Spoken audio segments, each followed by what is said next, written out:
Oo, inaamin ko. Hindi kami nakakaipon.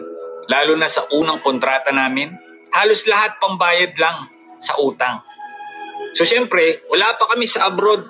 May utang na kaming iniiwan o iiwanan sa Pilipinas. Hindi lang yun.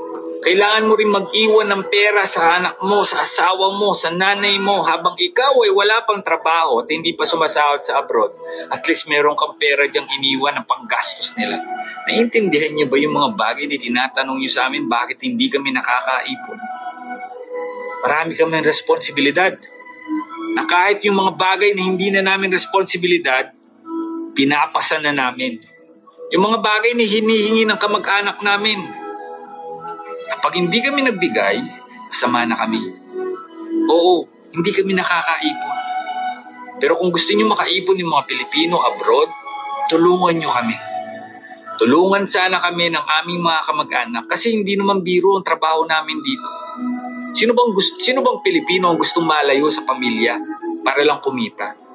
Alam niyo ba yung pinapasan namin dito? Alam niyo ba yung homesickness namin dito? Alam niyo ba yung mga gutom kami dito na pagdating sa bahay, hinahanap-hanap namin yung pamilya namin maghahain sa aming pagkain pero wala. Huwag niyo naman sana kaming tingnan lang dahil sa pera.